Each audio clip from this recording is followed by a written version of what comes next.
홀로 영광 받아 주옵소서. 우리가 주님을 예배합니다. 이 모든 말씀 살아계신 예수님 이름으로 기도드립니다. 아멘. 네, 금요 경배와 찬양 예배에 함께 하시는 모든 성도님들을 주님의 이름으로 환영하고 축복합니다. 이 시간 함께 자리에 일어나셔서 하나님 말씀 받도록 하겠습니다. 오늘 우리에게 주신 하나님 말씀은 누가복음 18장 9절부터 14절까지의 말씀입니다. 저 여러분 한 목소리로 합독하여 읽도록 하겠습니다. 9절부터 함께 읽겠습니다. 자기가 의롭다고 생각하며 다른 사람들을 업신여기는 몇몇 사람들에게 예수께서 이런 비유를 들려주셨습니다. 두 사람이 기도하러 성전에 올라갔다. 한 사람은 바리새파 사람이었고 또 다른 사람은 세리였다. 바리새파 사람은 서서 자신에 대해 이렇게 기도했다. 하나님, 저는 다른 사람들 곧 남의 것을 빼앗는 사람이나 불의한 사람이나 간음하는 사람과 같지 않고 이 세리와도 같지 않음을 감사합니다. 저는 일주일에 2번씩 금식하고 얻은 모든 것에 11조를 냅니다. 그러나 세리는 멀찍이 서서 하늘을 쳐다볼 엄두도 내지 못하고는 가슴을 치며 말했다. 하나님, 이 죄인에게 자비를 베풀어 주십시오. 내가 너희에게 말한다. 이 사람이 저 바리새파 사람보다 오히려 의롭다는 인정을 받고 집으로 돌아갔다.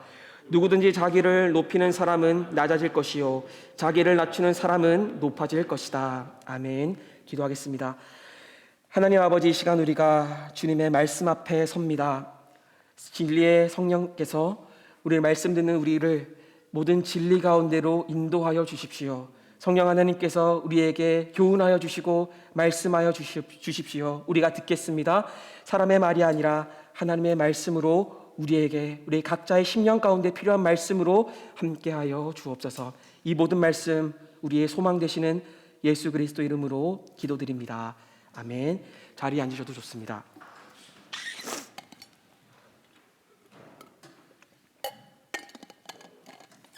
저는 여러분과 함께 기도는 바람을 빼는 것입니다 라는 제목으로 함께 하나님 말씀을 나누도록 하겠습니다. 제가 살던 고향은 문경이라는 굉장히 작은 도시였습니다. 그래서 그런지 제 고향에 있는 교회들은 보통 문을 잠그지 않았습니다. 당시에 교회에 돈이 될 만한 물건이 있었던 것도 아니었고 교회라는 한 거룩한 분위기도 좀 한몫을 했던 것 같습니다. 그래서 저는 어릴 때 교회 문이 잠겨 있다라는 생각은 해보지 못한 것 같습니다. 그래서 어머니는 항상 가까운 교회로 새벽이든 저녁이든 가서 기도를 하셨습니다. 그리고 항상 저와 누나를 꼭 데리고 가셨어요. 그날도 저녁을 먹은 후 집 근처에 있는 작은 교회에 기도를 하러 갔습니다. 그날은 어떤 성도님도 그 교회에서 매우 뜨겁게 기도하고 계셨습니다. 그분은 강대상 맨 앞에서 본당이 떠나갈 정도로 큰 목소리로 기도를 하고 있었습니다. 그렇게 한 30분 정도가 지나갔습니다. 아마 그분은 적어도 1시간 이상은 그렇게 기도를 하고 계셨던 것 같아요. 저희 가족은 그분의 기도 소리에 파묻혀 그냥 조용히 기도를 읊조리며 하고 있었습니다. 그러다가 그분이 기도를 마치셨는지 벌떡 일어나셨습니다. 그리고 이 중앙복도를 이렇게 걸어 나오셨습니다. 저는 너무 궁금했습니다. 저렇게 열정적으로 기도하시는 분은 어떻게 생기셨을까? 그래서 고개를 들어서 그분을 봤습니다. 그분은 한 손에는 머그잔을 들고 굉장히 의기양양한 표정을 지으며 복도 한가운데를 이렇게 워킹을 하셨습니다. 그리고 저희 가족을 약간 무시하는 듯 쳐다봤습니다. 기도를 한다면 적어도 나 정도는 해야지. 지금 저 사람들은 기도를 하는 거야 마는 거야 라는 마음으로 쳐다보시는 것 같았어요. 제가 이 얘기를 하는 이유는 오늘 본문에서도 이와 비슷한 상황이 펼쳐지기 때문입니다. 예수님은 한 가지 비유를 드십니다. 바리새파 사람과 세리가 기도하러 올라갔습니다. 그런데 바리새파 사람은 기도를 하면서 세리를 포함한 다른 사람들을 무시합니다. 그는 기도하는 와중에도 굉장히 의기양양합니다. 그는 하나님 앞에서 기도하지 않습니다. 자기 자신을 바라보며 기도합니다. 그 결과 그의 삶과 인격에는 하나님을 찾아보기 힘듭니다. 기도를 통해 자기 자신을 과도하게 팽창시키고 드러냈습니다. 그러나 자기 자신이 누구인지는 발견할 수 없었습니다. 하지만 세리는 하나님 앞에 서서 기도했습니다. 그는 기도를 통해 자기 자신이 진짜 누구인지를 발견하게 됩니다. 기도를 통해 마음의 바람과 붓기를 빼내며 자유와 평강을 누립니다. 예수님은 오늘 본문을 통해 기도에 대한 그리스도인의 올바른 자세에 대해 교훈하고 계십니다. 오늘 본문에 나타난 바리새파 사람과 세리의 기도를 살펴보며 우리의 기도를 한번 점검해 보도록 하겠습니다. 저는 본문을 통해 세 가지를 말씀드리겠습니다. 첫 번째, 바리새파 사람의 교만한 기도. 두 번째, 세리의 겸손한 기도. 마지막 세 번째로 그리스도의 기도에 대해 말씀드리겠습니다. 하나씩 살펴보며 은혜를 나누도록 하겠습니다. 첫 번째입니다. 바리새인의 교만한 기도를 살펴보겠습니다. 본문 11절입니다. 제가 읽어드리겠습니다. 바리새파 사람은 서서 자신에 대해 이렇게 기도했다. 하나님, 저는 다른 사람들, 곧 남의 것을 빼앗는 사람이나 불의한 사람이나 간음하는 사람과 같지 않고 이 세리와도 같지 않음을 감사합니다. 바리새파 사람은 지금 서서 자신에 대해 기도합니다. 여기에 대한 순서를 조금 바꿔서 자신에 대해 서서 기도했다라고 이해해도 괜찮습니다. 바리새파 사람은 지금 기도를 합니다. 하나님을 부릅니다. 그런데 자기 자신을 향해 서 있습니다. 그리고 그는 하나님 앞에서 자기가 무엇을 하지 않았는지, 자기가 무엇을 했는지를 말합니다. 보십시오. 바리새파 사람은 기도를 하고 있습니다. 그런데 하나님 앞에 서 있지 않고 자기 자신을 향해 서 있습니다. 다시 말해서 그는 기도를 하는데 자기 자신을 바라봅니다. 저는 이러한 바리새인의 모습을 보며 마치 거울 앞에 서 있는 우리의 모습이 떠올랐습니다. 왜냐하면 우리가 실제로 자기 자신을 향해 서 있으려면 거울 앞에 서 있어야 하기 때문이죠.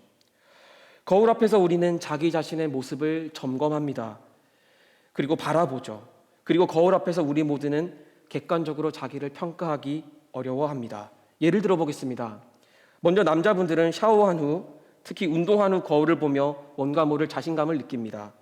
운동한 후에는 거울 앞에 서서 괜히 팔뚝에 힘을 좀 줘봅니다. 부끄럽지만 이것은 제 이야기이기도 합니다. 실제로 헬스장에서 운동을 많이 한 미국 형님들과 저를 비교해 보면 저는 정말 보잘것이 없습니다. 자랑할 것도 없습니다. 저도 그것이 현실이란 걸 너무 잘 알아요. 하지만 유독 거울 앞에서는 이 정도는 괜찮지 않나라는 생각을 하게 됩니다. 거울 앞에서 자기를 바라보는데 자기의 모습을 설득하고 있어요. 이 정도면 괜찮을 거야. 꽤 괜찮은 거지. 그러면서 스스로를 기만합니다. 이처럼 우리는 거울 앞에서 현실 감각을 잃어버립니다. 우리 스스로를 객관적으로 판단할 수 없게 됩니다. 이러한 현상은 남자분들에게만 해당되지 않습니다. 여자분들은 쇼핑을 하러 갑니다. 그리고 마음에 드는 옷을 입습니다. 거울 앞에 섭니다. 그런데 뭔가 불만족스럽습니다. 왜 그럴까요? 옷 자체는 예쁜데 또 마네킹과 모델이 입은 것을 보면 괜찮은데 나에게는 뭔가 불만족스러워 보이기 때문입니다. 그래서 거울 앞에서 어색한 포즈를 취하기도 하고 다양한 각도로 이 옷을 입은 나를 바라봅니다. 왜 그렇게 보는 걸까요? 거울 앞에선 자기 자신의 모습을 설득하고 있는 겁니다. 이 옷을 이렇게 입으면 저렇게 입으면 나에게 잘 어울리지 않을까라며 설득합니다. 확신이 서지 않으면 같이 온 사람에게 물어봅니다. 이 옷 어때? 이것은 객관적인 의견을 물어보는 게 아닐 가능성이 높다고 들었습니다. 그럴 때는 그냥 잘 어울린다라고 말하면 된다고 들었어요. 이처럼 우리는 거울 앞에 서서 스스로를 바라볼 때 진짜 자기 자신의 모습을 객관적으로 바라보지 못할 때가 많다는 거예요. 객관적으로 보면 거울 앞에 우리의 모습은 생각보다 괜찮지 않고 만족스럽지 않을 때가 있습니다. 하지만 그래도 이 정도면 괜찮지 않을까? 이 정도면 만족스럽다며 자꾸 자기 자신을 설득한다는 거예요. 그리고 거울 앞에서 자기 자신의 모습을 볼 때 우리는 객관성을 결여하게 됩니다. 이것이 바리새파 사람이 하고 있는 것이었습니다. 그는 하나님께 기도를 합니다. 하지만 기도를 하는 와중에 하나님 앞에 서 있지 않습니다. 거울 앞에 서듯 자기 자신을 향해 서 있습니다. 그리고 자신의 의로움을 변호하고 설득합니다. 그의 이러한 자세는 본문 9절에도 나타나 있습니다. 함께 본문 9절 읽어보도록 하겠습니다. 시작. 자기가 의롭다고 생각하며 다른 사람들을 업신여기는 몇몇 사람들에게 예수께서 이런 비유를 들려주셨습니다. 예수님은 자기가 의롭다고 생각하며 다른 사람들을 업신여기는 몇몇 사람들에게 비유를 드셨어요. 그리고 바리새파 사람이 자기 자신을 의롭다고 생각하며 다른 사람들을 업신여기고 있었죠. 여기서 사용된 생각하다라는 헬라어는 생각하다는 뜻보다 설득하다라는 뜻을 가지고 있습니다. 그러니까 바리새파 사람은 지금 자신이 의롭고 자신이 괜찮은 사람이라고 자기 자신을 설득합니다. 자기 자신이 의롭다고 굳게 생각하고 믿고 확신하지 못하고 있어요. 오히려 내가 의롭고 내가 괜찮은 사람이라고 스스로를 설득합니다. 이렇게 자신을 설득한다는 것은 스스로에 대한 확신이 부족하기 때문입니다. 그리고 이러한 설득이 계속되면 스스로를 객관적으로 평가할 수 없게 되죠. 거울 앞에 서 있는 우리의 모습을 다시 생각해 보십시오. 우리는 거울 앞에서 스스로에게 서 있을 때 이렇게 말합니다. 이 정도면 괜찮지 않나? 이 정도면 꽤 만족스럽지 않나? 라며 자신을 설득합니다. 왜냐하면 스스로에 대한 확신이 부족하기 때문이죠. 그 결과 우리는 스스로에 대한 객관적인 평가로부터 점점 멀어지기 시작합니다. 이것이 바로 바리새파 사람의 기도였습니다. 그는 점점 객관적인 자신의 모습으로부터 멀어지고 있습니다. 자신이 의롭다는 것을 스스로에게 설득하고 쇠뇌합니다. 여기서 의롭다는 것은 단순히 어떤 종교적인 의미를 담고 있지는 않습니다. 의롭다는 것은 내가 그래도 꽤 괜찮은 사람이라는 승인과 관련되어 있습니다. 그러니까 바리새파 사람은 자기가 그래도 괜찮은 사람이라는 인식을 얻기를 원합니다. 그래도 나는 괜찮은 사람이지, 나 정도면 꽤 만족스러운 사람이지라며 자기 자신을 설득합니다. 그리고 이러한 설득을 계속하는 와중에 그는 점점 객관적인 자기 자신의 모습으로부터 멀어지고 있습니다. 우리는 흔히 바리새파 사람들을 신약 성경의 어떤 빌런으로 생각할 때가 있습니다. 하지만 당시 진짜 빌런은 제사장들로 구성된 사두개파 사람들이었어요. 그들은 정치 세력과 결탁해서 부패해 있었습니다. 하지만 바리새파 사람들은 그들과 달리 개혁 운동을 하는 사람이었습니다. 그래서 그들은 굉장히 도덕적이었고 윤리적인 사람들이었습니다. 율법을 철저히 지켰습니다. 사람들의 존경을 받았죠. 그래서 그들은 사람들로부터 꽤 괜찮은 인식을 받으며 살고 있습니다. 하지만 바리새인들은 뭔가 불충분함을 느낍니다. 그래서 스스로를 설득합니다. 그럼에도 그들은 여전히 불충분하다고 생각했습니다. 그래서 오늘 본문에서 바리새인은 하나님의 율법이 요구하는 것 그 이상을 하기 시작합니다. 본문 12절입니다. 함께 읽어보겠습니다. 시작. 저는 일주일에 2번씩 금식하고 얻은 모든 것에 11조를 냅니다. 바리새파 사람은 지금 나는 일주일에 2번씩 금식한다고 합니다. 또한 얻은 모든 것에 11조를 낸다고 기도해요. 그는 지금 율법이 요구하는 것 그 이상을 하고 있습니다. 왜냐하면 구약 성경에서 합법적으로 금식을 명령할 때는 매년 한 번 있는 속죄일 하루였기 때문입니다. 또는 유대인들은 관습적으로 예루살렘 성전이 무너진 날에만 금식을 했습니다. 그래도 1년에 한두 번입니다. 그런데 바리새파 사람은 성경이 요구하는 것 그 이상을 합니다. 일주일에 2번 이상 금식을 합니다. 왜냐하면 성경이 제시하는 기준대로만 하는 것은 자신의 성이 안 차기 때문입니다. 그것으로만은 내가 괜찮은 사람이라는 인식을 얻기에 충분하지 않다고 생각합니다. 자기 자신을 설득하기에 충분하지 않다고 생각을 하는 거죠. 그래서 그는 율법이 요구하는 것 그 이상을 합니다. 그리고 스스로를 계속 설득합니다. 그러면 나는 꽤 괜찮은 사람이라는 인식을 얻을 수 있다고 믿는 거죠. 마치 학교에서 선생님이 정해준 숙제 제출 날짜보다 훨씬 더 빨리 숙제를 제출하며 나는 우등생이다라는 승인을 받고 싶어하는 것과 같습니다. 이렇게 바리새파 사람은 자기가 할 수 있는 수준의 최대 수준의 의로운 행동을 하고 있어요. 하지만 문제는 그는 이것으로도 충분하지 못하다고 느낀다는 겁니다. 자기가 할 수 있는 만큼 다 해봤습니다. 하지만 부족하다고 느낍니다. 그러면 다음으로 하는 것인 바로 타인을 깎아내리는 겁니다. 본문 11절 함께 읽어보도록 하겠습니다.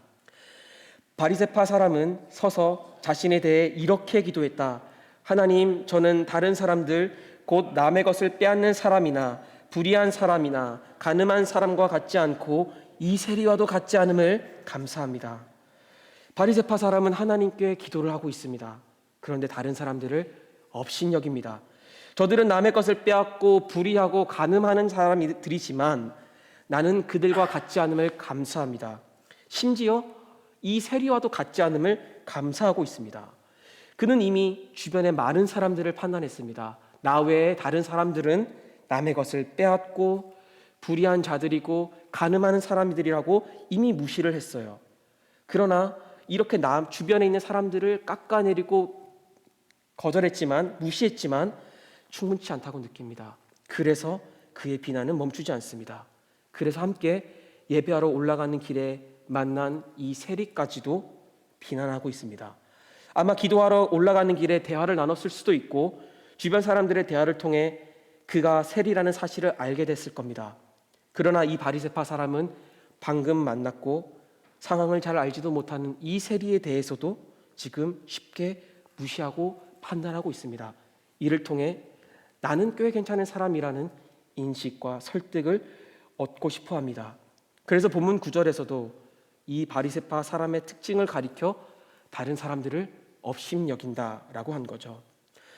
저는 고등 코넬에서 기숙사 생활을 하면서 다 좋습니다. 정말 다 좋은데 한 가지가 정말 아쉬워요. 그게 뭐냐면 공용 주방이 굉장히 더럽다는 겁니다.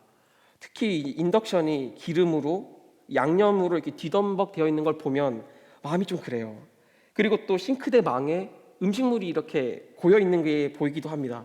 그럼 마음이 좀 그렇습니다. 그래서 제가 굳이 청소 당번이 아닌데도 인덕션을 깔끔하게 청소할 때가 있어요. 근데 그렇게 하다 보면 저는 다른 기숙사 학생들보다는 나는 청소에서만큼은 괜찮은 사람이지, 나는 꽤 청결한 사람이지라는 그런 자기 인식을 갖게 돼요. 그런데 그 인식에서 끝나지 않습니다. 다른 학생들을 은근히 무시하기 시작해요. 예를 들면 기숙사 학생들과 함께 주방을 쓰고 있습니다. 근데 그 학생이 주방 청소를 안 하고 그냥 가버릴 때가 있어요. 뭐 바빴을 수도 있겠죠. 그러면 저는 은연중에 쟤는 왜 청소도 안 하지? 라고 판단을 하게 됩니다. 그러면서 저는 속으로 제가 더 괜찮아진 것 같은, 내가 저 사람보다는 더 나아진 것 같은 그런 내적인 만족감을 느낍니다. 저는 그 학생이 청소하는 것을 못 봤을 가능성이 높습니다. 왜냐하면 다른 학생들은 제가 청소하는 것을 단 한 번도 본 적이 없거든요. 그러나 저는 그 가능성은 덮어두고 싶어 합니다. 다른 학생들을 마음으로 비판하면서 나는 그래도 괜찮고 의로운 사람이라는 승인을 얻고자 하는 겁니다. 바리새파 사람을 보십시오. 그는 자신의 의로움을 입증하고 설득하기 위해 남을 깎아내립니다.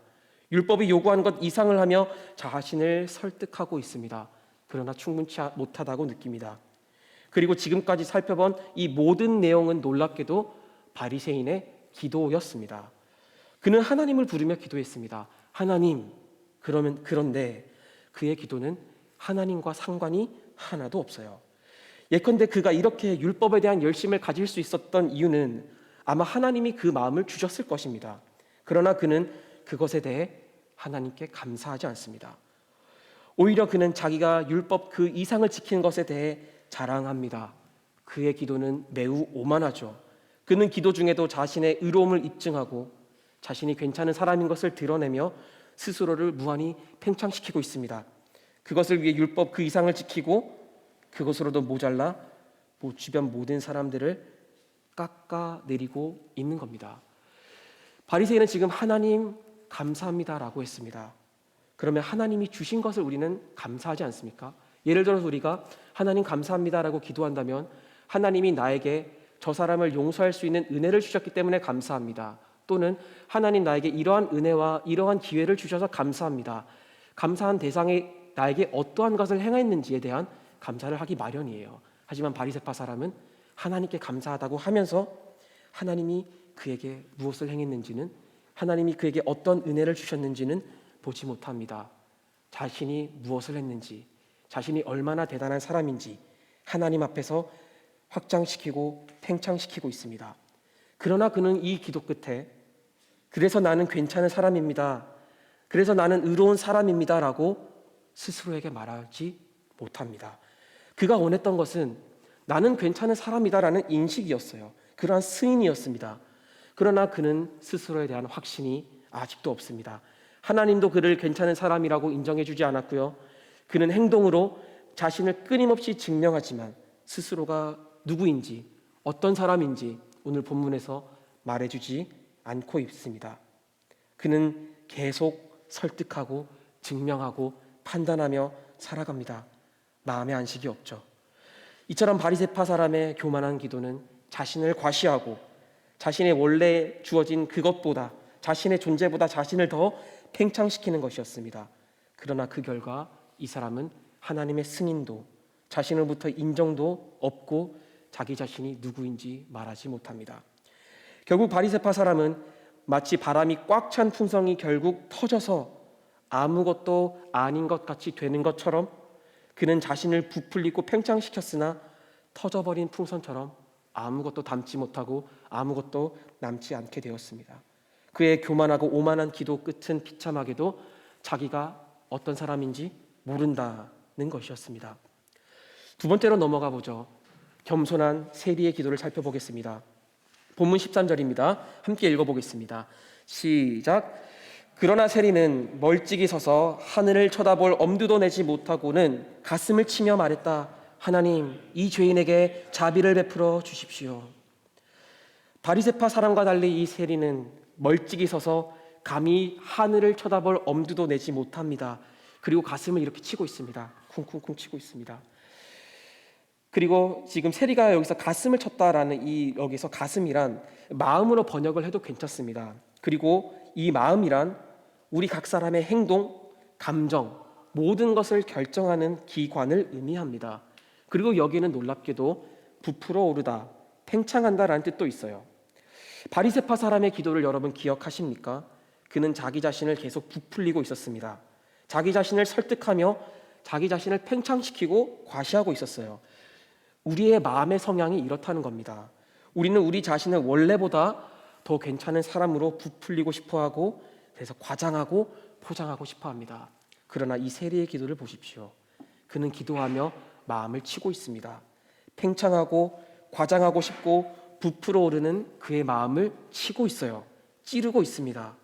마치 부풀어 오는 풍선이나 튜브를 치면서 바람을 빼는 것과 같습니다. 그러면 세리는 도대체 무엇을 하고 있는 걸까요? 그는 기도하며 자신의 부풀어 오르는 마음을 스물스물 부풀어 오르고 팽창하는 자신의 마음을 찌르며 치며 바람과 붓기를 빼고 있는 겁니다. 그래서 기도는 우리 마음의 바람과 붓기를 빼는 것입니다. 그래서 이 세리는 기도하며 나는 그래도 예배를 드리러 안 오는 세리보다는 낫지라고 하지 않아요. 또는 그는 기도하지 않는 세리보다는 내가 좀 더 낫지라고도 하지 않습니다. 또는 나는 다른 세리들처럼 세금을 과하게 부과하지는 않지라고도 하지 않습니다. 그는 자신을 정당하지 않아요. 그는 자기 자신을 괜찮은 사람으로 포장하고 설득하려 하지 않습니다. 하나님 앞에 기도하며 부풀어 오른 자신의 마음의 붓기를 빼고 있습니다.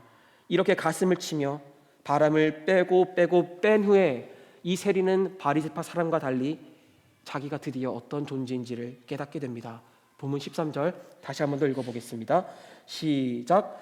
그러나 세리는 멀찍이 서서 하늘을 쳐다볼 엄두도 내지 못하고는 가슴을 치며 말했다. 하나님, 이 죄인에게 자비를 베풀어 주십시오. 그는 자신을 누구라고 하고 있습니까? 이 죄인이라고 합니다. 그는 하나님에게 기도하며 자신의 바람과 팽창된 자아를 다 빼버렸습니다. 그 결과 그는 죄인이라는 자기 인식에 이르렀습니다. 바리새파 사람은 기도 끝에 자신이 누구인지 말할 수 없었습니다. 그러나 이 세리는 하나님 앞에서 진짜 자기 자신이 누구인지를 발견합니다. 자신은 죄인입니다. 마음에 있는 모든 붓기를 빼고 바람을 빼고 하나님 앞에서 모든 거칠애를 벗어던지니 자신이 근본적으로 누구인지를 깨닫게 됩니다. 죄인이라는 거죠. 한 성경 신학자는 이 세리가 자신을 더 시너라고 지칭하는 것을 주목해야 한다고 합니다. 이 세리는 자신을 향해 시너라고 하지 않았습니다. 자신을 그냥 보편적으로 기독교인이 말할 때 우리 모두는 다 죄인입니다 라고 말하는 수준에서 이해하지 않았다는 겁니다. 그는 자기가 특정한 바로 그 죄인이라고 인정하게 됩니다. 그리고 이 성경학자는 이 세리는 자신이 얼마나 큰 죄인인지를 뼈저리게 깨달았다고 말합니다. 게다가 이 세리는 자비를 베풀어 달라고 기도합니다. 자비는 보통 신약 성경 헬라어에서 엘레오스라는 단어가 사용돼요. 하지만 여기서는 엘레오스가 아닌 힐라스코마이라는 단어가 사용됐습니다. 이 단어는 신약 성경에서 단 2번만 등장했습니다. 오늘 본문과 히브리서 2장 17절인데요. 히브리서 2장 17절을 제가 읽어드리겠습니다. 이러므로 그는 모든 것에서 형제들과 같아지셔야만 했습니다. 이는 하나님 앞에서 자비롭고 신실한 대제사장이 되셔서 백성의 죄를 대속하시기 위함입니다.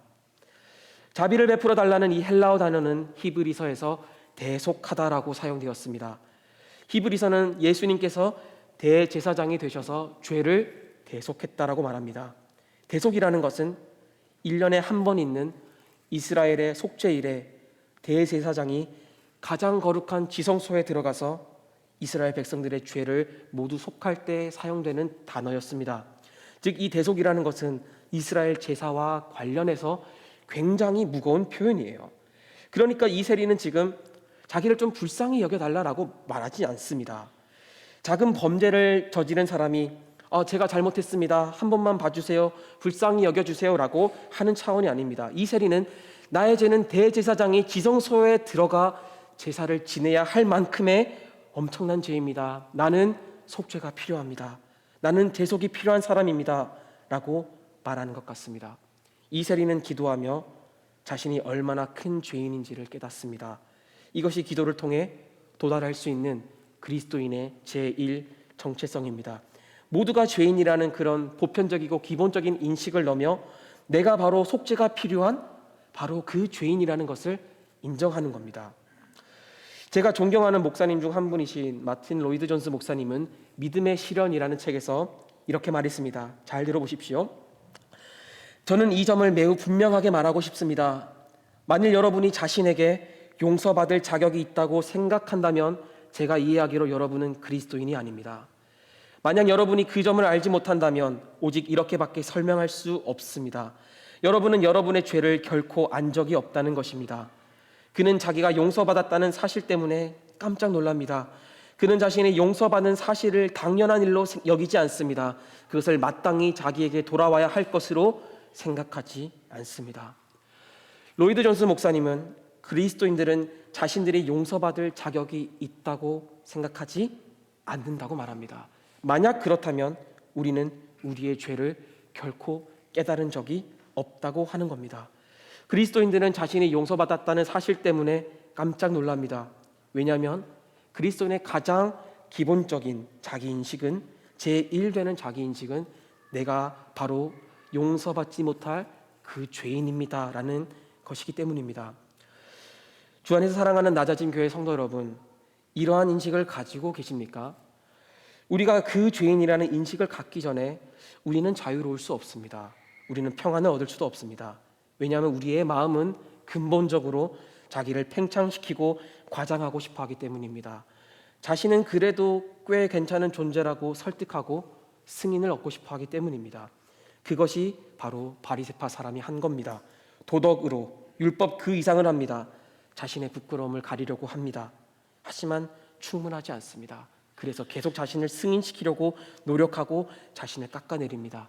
마음의 평안이 없죠. 안식과 자유도 없습니다. 그러나 이 세리처럼 스스로가 하나님 앞에서 그 죄인인 것을 인정한다면 우리는 그때 비로소 안식과 승인을 얻을 수 있습니다. 자유를 얻을 수 있습니다. 쇼생크 탈출이라는 영화를 대부분 보셨을 겁니다. 간단한 줄거리를 소개해드리겠습니다. 은행 부지점장인 앤디는 그의 아내와 애인을 살해했다는 누명을 쓰고 쇼생크 교도소로 보내집니다. 그곳에서 재소자 중에 살인죄로 종신형을 선고받은 화면에 있는 저 레드라는 사람과 친해집니다. 그곳에 있는 이야기를 영화로 만든 거예요. 이 영화에는 정말 많은 명장면들이 있습니다. 그중 하나가 종신형을 받은 레드가 가석방을 심사를 받는 장면입니다. 원래 죄수들은 자신의 죄를 인정하지 않습니다. 모두가 억울해합니다. 쇼생크 교도소도 마찬가지입니다. 대부분이 자기 죄를 인정하지 않아요. 물론 레드는 자신을 가리켜 쇼생크에서 유일하게 죄를 인정하는 사람이라고는 했습니다. 그리고 종신형 중 20년을 복역한 후 가석방 심사를 받게 됩니다. 심사관이 묻습니다. 당신은 교화되었습니까? 레드는 이렇게 말합니다. 물론입니다. 저는 이곳에서 교훈을 받았고 변화되었습니다. 라며 아주 간절한 눈동자로 말을 합니다. 저는 사회에 나갈 준비가 되었습니다. 그리고 자유를 달라고 간절하게 애원합니다. 그러나 심사관은 부적격 도장을 찍습니다. 그리고 레드는 10년을 더 복역한 후 30년째 다시 가석방 심사를 받습니다. 심사관이 묻습니다. 당신은 교화되었습니까? 레드는 네, 저는 새 사람이 되었습니다. 분명합니다. 신께 맹세합니다. 라고 합니다. 하지만 또 심사관은 부적격 도장을 찍습니다. 그리고 또 10년이 지났습니다. 40년째 다시 가석방 심사를 받습니다. 심사관이 묻습니다. 당신은 교화되었습니까? 레드는 이 모든 것을 초월한 채 말합니다. 저는 후회 없이 살아간 날이 없습니다. 나의 옛날을 돌아봅니다. 젊고 바보 같은 녀석이 끔찍한 죄를 저질러 버렸습니다. 저는 그 녀석과 이야기해서 정신 차리라고 하고 싶어요. 하지만 그럴 수 없습니다. 그 젊은 녀석은 오래전 사라져 버렸고 이 늙은 녀석만 남았습니다. 그러니 이제 부적격 도장이나 찍고 날 방해하지 마십시오. 그리고 심사관은 레드에게 가석방 승인 도장을 찍습니다. 드디어 레드는 자유인이 됩니다. 레드를 연기한 모건 프리먼 이름처럼 진짜 자유인이 돼요. 레드는 심사관 앞에서 나는 교화되었습니다. 나는 더 이상 사회에 위협이 되지 않습니다. 신께 맹세합니다. 나는 괜찮은 사람이 되었습니다라고 간절하게 말했습니다. 그러나 그럴 때마다 그는 자유를 얻지 못했습니다. 거절당했어요. 그런데 그가 모든 것을 초월하고 끔찍한 죄를 저질러버린 그 바보 같은 녀석에게 정신 차리라고 말하고 싶다. 그럴 수 없어서 나는 후회 없이 살아간 날이 없다. 지금도 마찬가지다라며 자신의 잘못을 드디어 인정합니다. 자신이 죄인인 것을 심사관 앞에서 인정해요. 그렇게 자신은 부적격 도장을 받기에 합당하다고 인정할 때, 자신이 죄인인 것을 인정할 때 그가 그토록 갈망하던 승인을 얻습니다. 의롭고 괜찮은 존재로 인정을 받습니다. 왜 레드가 나는 교화되었습니다. 나는 괜찮아졌습니다. 말할 때보다 나는 후회하지 않는 날이 없을 정도로 젊은 시절에 나에게 정신 차리라고 말하고 싶을 정도로 나의 죄를 깨달았습니다. 나에게 부적격 도장을 찍어 주십시오라고 할 때 승인을 얻을 수 있었던 걸까요? C.S. 루이스의 말을 들어보겠습니다. 그는 순전한 기독교에서 이렇게 말을 합니다. 사실 회개는 선한 사람이 할 수 있는 일입니다. 바로 여기에 함정이 있습니다. 정작 회개가 필요한 사람은 악한 사람인데 완전한 회개는 선한 사람만 할 수 있으니 말입니다. 여러분이 악해질수록 회개의 필요성은 점점 더 커지고 회개할 수 있는 능력은 점점 더 적어집니다. 완전하게 회개할 수 있는 유일한 인간은 완전한 인간, 회개할 필요가 없는 인간뿐입니다. 어떤 분들은 세리는 로마에 빌붙어서 유대 민족들에게 필요 이상으로 세금을 부과하며 부를 축적하는 나쁜 사람이 아닌가요? 라고 말을 할 수 있습니다. 맞습니다. 그들은 나쁜 사람입니다. 그러나 루이스의 말을 주목해 보십시오. 루이스는 정작 회개가 필요한 사람은 악한 사람인데 오히려 선한 사람이 회개를 한다고 합니다.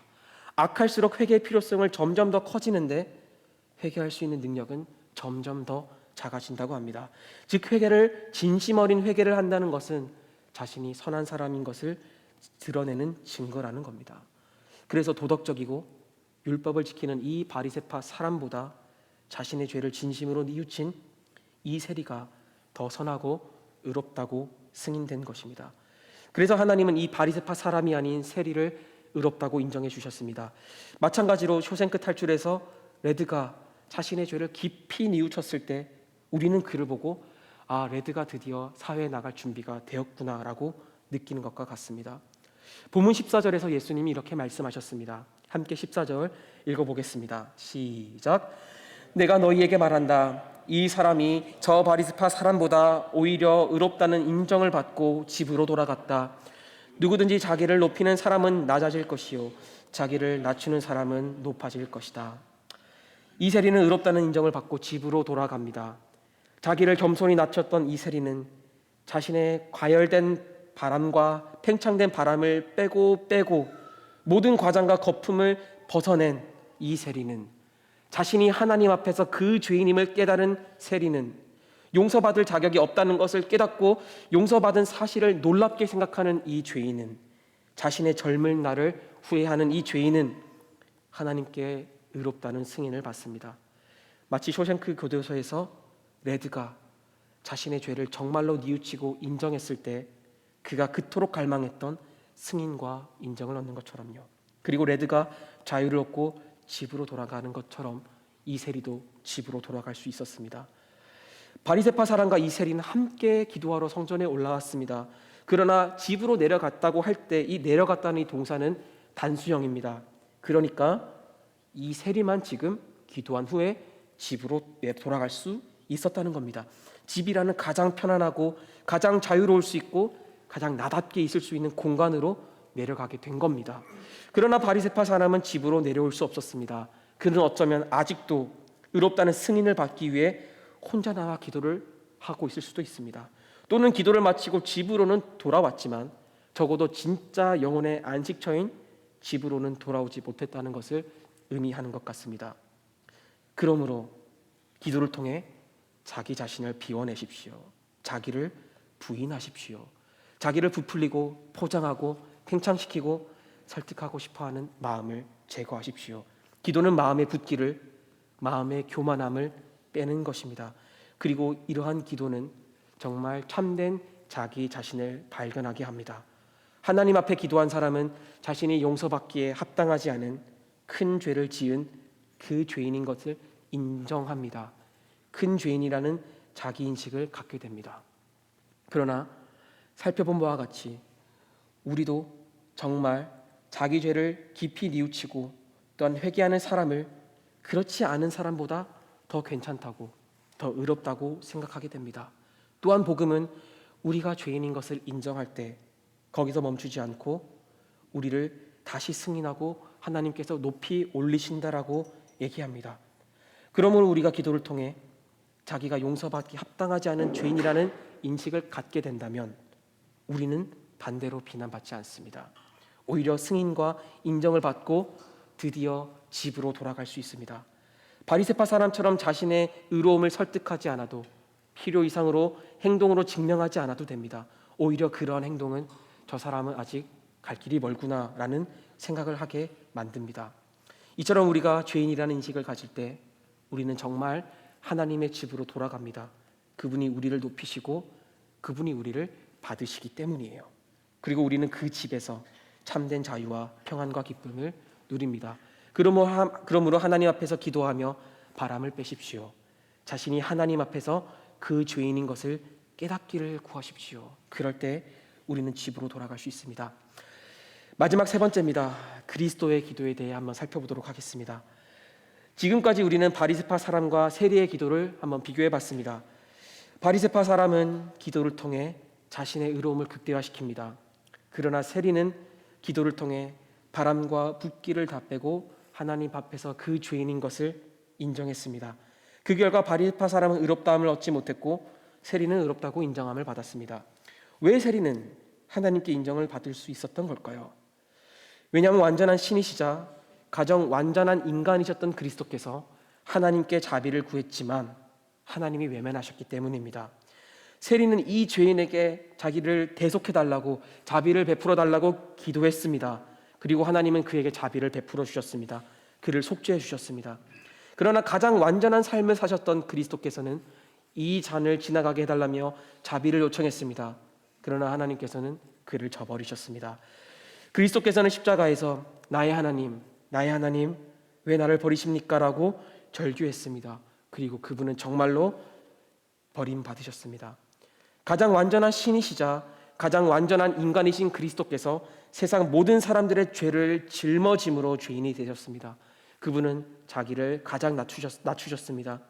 겟세마네 동산에서 자신의 뜻을 꺾으셨고 낮추셨고 비우셨습니다. 그리고 십자가에서 죄인으로 죽으셨죠.